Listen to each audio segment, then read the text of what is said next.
Friends, मैं आपका mentor AK Singh और आज फिर हम अपने LLB फर्स्ट सेमेस्टर के दिसंबर 2021 के कॉन्स्टिट्यूशन लॉ ऑफ इंडिया का पेपर कर रहे हैं, जो कि यानी कि सेक्शन ए का पार्ट 1 कर रहे हैं, यानी कि सेक्शन ए कर रहे हैं, जिसमें आपका हमने कौन कौन से कर लिया। फर्स्ट क्वेश्चन कर लिया, सेकंड क्वेश्चन कर लिया, थर्ड क्वेश्चन कर लिया और अब आता है फोर्थ क्वेश्चन। संघवाद आपको मैंने कई बार हटा चुका है, क्वेश्चन रिपीटेड है। ठीक है, संघवाद के तत्व जानने हैं। ठीक है, तो संघवाद है क्या है? सबसे पहली बात तो यही पूछा जाता है आपसे, भाई संघवाद के तत्व लिखोगे तो संघवाद जरूर लिखना, ये गलती मत कर देना। संघवाद के तत्व जो भी मेरे कहीं ना कहीं स्टूडेंट्स हैं हिंदी मीडियम वाले, उन्हें मैंने बताया किस तरह से पेपर को हल करना है, किस तरह से आप ज़्यादा से ज़्यादा नंबर ले सकते हो। और अगर आपने अभी तक नहीं देखा है, चैनल को सब्सक्राइब नहीं किया, तो चैनल को सब्सक्राइब करें, जिससे आपको इस तरह की वीडियो मिले। और हिंदी मीडियम वाले स्टूडेंट्स और इंग्लिश मीडियम वाले स्टूडेंट जो पहली बार वीडियो देख रहे हैं, उसे आंसर राइटिंग वाली वीडियो को ज़रूर देखें कि आपको किस तरह से पेपर को हल करना है, जिससे आपको ज़्यादा से ज़्यादा नंबर मिले। बहुत सारे बच्चे क्या कहें, एक ही पेज में चारों के यानी 500 आंसर लिख देंगे और वो क्या है, ये सोचेंगे कि हमें 4 में से 4 नंबर मिल जाएंगे। नहीं जी, 1 नंबर ही मिलेगा आपको। ठीक है, तो इसलिए ध्यान रखना, जिस तरह से मैंने बताया है उस वीडियो में बहुत ही डिटेल्स वाइज आपको सारी चीज़ें बताइए, तो आपको कहीं ना कहीं उसको फॉलो करना है। आप एक बार फॉलो करके देखिए, आपके नंबर इंक्रीज़ होंगे, बहुत अच्छे आएंगे। हिंदी मीडियम वाले के जो बच्चे परेशान रहते हैं कि हमारे नंबर कम आते हैं, हमारे नंबर कम आते हैं, आप नंबर उस तरीके से लिख के देखो, नंबर आपके भरपूर मिलेंगे। बस आप सही लिखो और अपने शब्दों में लिखो। ऐसा नहीं कि पर्ची उठा ली या फिर आपने क्वेश्चन बैंक की सारी टेप दिया, रट्टू तोते की तरह आपने एक एक लाइन वो लिख दी, वो काम मत करना। ठीक है, तो चलिए शुरू करते हैं। यानी संवाद क्या है, संवाद के आवश्यक तत्वों को जानते हैं। तो संघवाद है क्या? संघवाद एक ऐसा शासन प्रणाली है जिसमें शक्तियों का बंटवारा केंद्र और राज्यों के बीच होता है।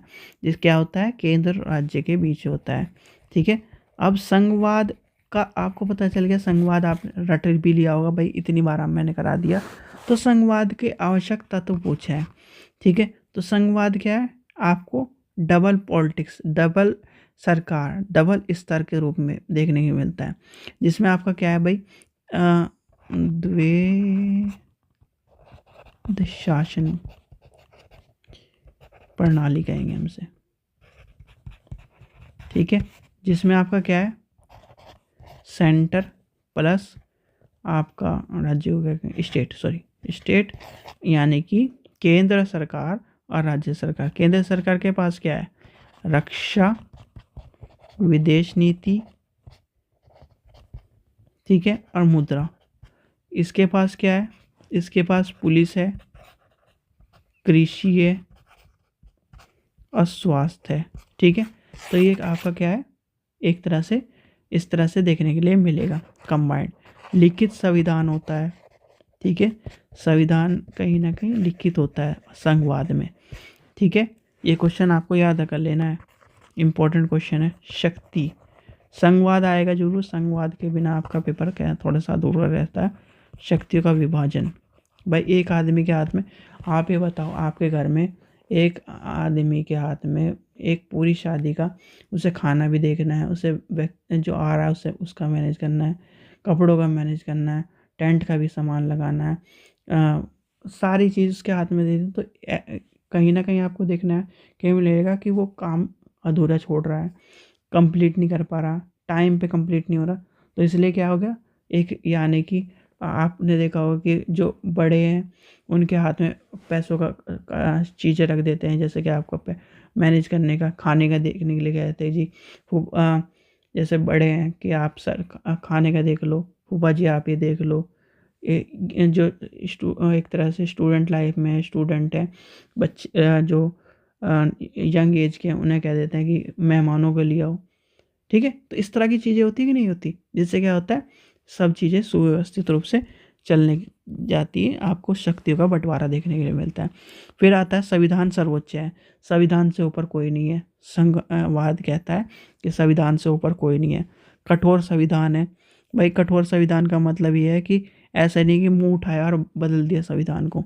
ठीक है, तो कठोर संविधान हो गया, ठीक है, कठोर संविधान, ठीक है। फिर आता है स्वतंत्र न्यायपालिका, यानी कि स्वतंत्र न्यायपालिका है, स्वतंत्र न्यायपालिका, ठीक है। फिर आपका आ जाता है दो सदनीय विधायिका, ठीक है, जिसमें आपको अपर हाउस और लोअर हाउस मिलता है। अच्छा, हमारे यहाँ लोअर हाउस कौन सा है, निम्न सदन कौन सा है बताइए, जिसे यानी कि आपके हमारे सबके इंडिया के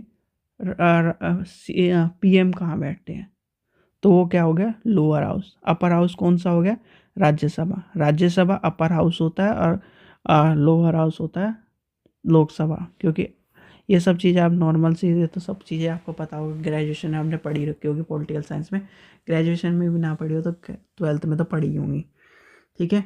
और जो साइंस स्टूडेंट थोड़ा सा ये चीज़ ध्यान रखना कि upper house and lower house, upper house होता है हमारे यहाँ राज्यसभा को कहते हैं, और लोअर हाउस कहते हैं लोकसभा को, ठीक है। जहाँ पर पीएम बैठते हैं वो है लोअर हाउस, ठीक है। जहाँ पर उपराष्ट्रपति होते हैं वहाँ होता है आपका अपर हाउस, ये चीज़ें ध्यान रखना, ठीक है।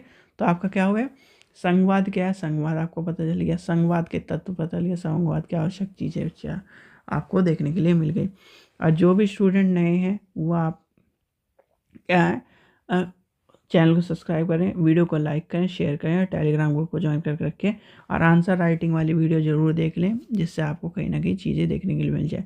और बच्चों, आपको नए कानून जो है बीएनएस, बीएनएसएस और आपके साक्ष्य अधिनियम, वो आपको कहीं ना कहीं अभी से पढ़ने शुरू कर लेने, जिससे आप 3rd सेमेस्टर का कंप्लीट, यानी कि जब तक आपके 3 साल कंप्लीट हों उस तक आपको सारे कानून, सारी चीज़ें याद हो जाएं। यानी कि अब 1st सेमेस्टर में आप इन तीनों चीज़ों को पढ़ो, फिर आपके बेयर एक्ट पढ़ो, जिससे आपको एक सारी चीज़ें कंप्लीट हो जाए। लिंक डिस्क्रिप्शन में दिया गया, इंग्लिश में आप लेना चाहते हो तो इंग्लिश में, हिंदी में लेना चाहते हो तो हिंदी में आप ले सकते हो, लिंक आपको डिस्क्रिप्शन में देखने के लिए मिला है। और बेयर एक्ट, जब आप बेयर एक्ट 2nd सेमेस्टर पर पहुँच जाओ तब लेना, अभी आपकी ज़रूरत नहीं है, अभी आप तीनों बस कानूनों को याद करो जो अभी 2023 में हुए हैं। बेयर एक्ट अगर आप लेना चाहते हो पूरा पूरा कंप्लीट, हम आपको लिस्ट प्रोवाइड करा देंगे, यानी कि कम कीमत पे डिस्काउंट प्राइस पर आपको देखने के लिए मिल जाएगा। और हमारे साथ बेयर एक्ट का आप जब लोगे तो उसमें एक फ़ायदा ये मिलता है कि आपको वो बेयर एक्ट प्रोवाइड कराएंगे जिसमें आपको हिंदी में भी देखने के लिए मिलेगा और इंग्लिश में भी देखने के लिए मिलेगा, ठीक है बच्चों। चलिए, आशा करता हूँ आपको वीडियो पसंद आई तो लाइक करें, चैनल को सब्सक्राइब करें, वीडियो को ज़्यादा से शेयर करें। Thank you.